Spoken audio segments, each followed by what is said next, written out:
10. And when he had called unto him 12 disciples, he gave them power against unclean spirits, to cast them out, and to heal all manner of diseases, and all manner of sicknesses, and all manner of diseases. Now the names of the 12 apostles are these. The first, Simon, who is called Peter, and Andrew his brother, James, the son of Zebedee, and John his brother, Philip and Bartholomew, Thomas and Matthew the publican, James the son of Alphaeus, and Lebanius, whose surname was Thaddeus, and Simon the Canaanite, and Judas Iscariot, who betrayed him. These 12 Jesus sent forth, and commanded them, saying, Go not into the way of the Gentiles, and into any city of the Samaritans enter not. And we will talk about why Jesus said that. But go rather to the lost sheep of the house of Israel. And as you go, preach, saying, The kingdom of heaven is at hand. Heal the sick, cleanse the leper, raise the dead, cast out devils. Freely you have received, freely give. Provide neither gold nor silver, brass in your purse, nor script for your journey, neither 2 coats, neither shoes, nor yet staff, for the workman is worthy of his hire. And into whatsoever city or town you enter, or shall enter, inquire who in it is worthy, and there abide there and go thence. And when you come into an house, salute it. And if the house be worthy, let your peace come upon it. But if it be not worthy, let your peace return to you. And whoever shall not receive you, nor hear your words, when you depart out of that house or the city, shake off the dust from your feet. Verily I say unto you, it shall be more tolerable for the land of Sodom and Gomorrah in the day of judgment than for that city. Behold, I send you forth as sheep in the midst of wolves. Be therefore wise as what? And harmless as? Beware of men, for they will deliver you up to the council, and they will scourge you in the synagogues. And he shall be brought before governors and kings for my sake, for a testimony against them and the Gentiles. But when they deliver you up, take no thought how or what you shall speak, for it shall be given to you in the same hour what ye shall speak. For it is not that speak, but the Spirit of your Father which speaketh in you. And the brother shall deliver up brothers to death, and father the child, and the children shall rise up against their parents and cause them to be put to death. And he shall be hated of all men for my name's sake, but he that endureth to the end shall be. But when they persecute you in this city, flee into another. For verily I say unto you, ye shall not have gone over the cities of Israel till the Son of Man come. The disciple is not above his master, nor the servant above his. It is enough for the disciple that he be as his master, and the servant as his Lord. And if they have called the master of the house Beelzebub, how much more shall they call them of his household? Fear them not therefore, for there is nothing covered that shall not be revealed, and hid that shall be known. What I tell you in darkness, that speak ye in light, and what ye hear in the air, that preach upon the housetop.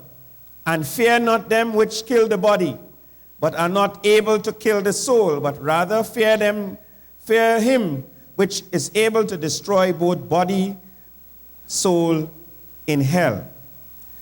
Are not two sparrows sold for a farthing? and one of them shall not fall on the ground without your Father? But the very hair of your head are all numbered. Fear ye not, therefore. Ye are more valuable than many sparrows. Whoever or whosoever, therefore, shall confess me before men, him will I confess also before my Father which is in heaven. But whoever or whosoever shall deny me before men, him I also deny before my Father which is in heaven. Think not that I am come to send peace on the earth. I came not to send peace, but a sword. For I am come to set man at variance against his father, and daughter against her mother, and daughter-in-law against her mother-in-law. And if a man's foe shall be they of his own household, he that loveth father and mother more than me is not worthy of me. And he that loveth son or daughter more than me is not worthy of me. And he that taketh not his cross and followeth after me is not worthy of me. He that findeth his life shall lose it, and he that loseth his life for my sake, shall find it. He that receiveth you receiveth me, and he that receiveth me receiveth him that sent me. He that receiveth a prophet in the name of a prophet shall receive a prophet's reward. And he that receiveth a righteous man in the name of a righteous man shall receive a righteous man's reward. And whosoever shall give a drink unto one of these little ones a cup of cold water only in the name of a disciple, verily I say unto you, he shall in no wise lose his reward. Now when you read that text, there are some very difficult sayings in that text. Very difficult sayings. And I'm not sure that this whole concept of being a disciple is easy as we like to make it. It's not. We have modernized the concept of discipleship. Discipleship for some is an easy life. Now that you're too blessed to be stressed. Tell Paul that. You're too anointed to be what? To be disappointed. Tell Peter that. Tell Peter that when he was hanging upside down on a cross. Tell Paul that when he was being beaten in one city and thrown into prison and hands and feet tied up. Tell those disciples that. But I want us to talk this morning about this band of unlearned men. You know, in Acts of the Apostles, there's a verse that says that when they saw the boldness of Peter and John, they perceived that they were unlearned and ignorant. That was the perception they had of the disciples of Jesus Christ. But who are these disciples? Anybody could name all these disciples, call their names, start looking in your Bible? Sister Carrie-Ann, you look so bright this morning. Anybody could call the names of all these disciples? Let's look at them this morning. First of all, we have who? Peter. You know, Peter was what? A fisherman. Peter and John were fishermen, the Bible tells us. And then you had James and his brother, John, the sons of Zebedee. And this, from what tradition says, they were also fishermen.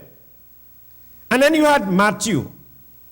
And some version calls him a publican, but he is a tax collector. And if you understand the concept of tax collectors, nobody wanted to associate with tax collectors.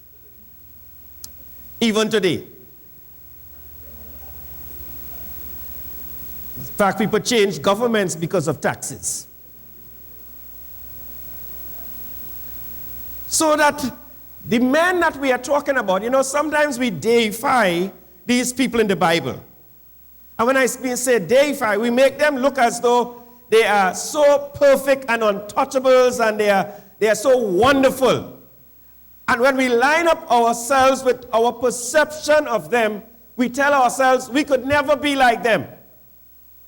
How could Jesus ask me to be a disciple when Peter, with Peter and John and James and all these men?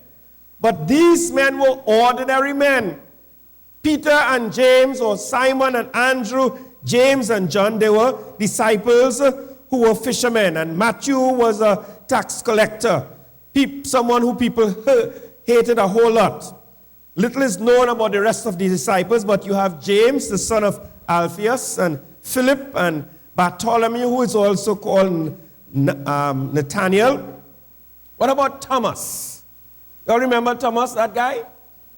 What did Thomas say? Unless I see the what? The nail prints in his hands, and I put my hands in his side, I will not believe. No, this is a man who walked with Jesus for how many years? 3 years. Heard him say all those things and saw all those miracles and all that sort of stuff. And when he actually died, Thomas said, and rose again, Thomas said, I don't believe. Now, look at the disciples. Don't you see some of them in us or some of us in them? What about Peter? Go back to Peter again. Peter's a very bold-faced public speaker. He doesn't think much before he talks. Lord, I will go with you to the ends. If everybody else forsake you, surely not me. But Peter, when Jesus is arrested, you look like him. Not me. You look like him, that man, the one called the Nazarene. And of course, the Bible said that he used language that was not in the English dictionary. That's the same guy who made this confession. And then Jesus said to him, Peter, upon this confession, I will build my church. But look at Peter. Does it remind us of ourselves sometimes? So you have Peter and you have Thaddeus, and Thaddeus is called Jude, or Judas, or Jude. And then you have Simon the Zealot.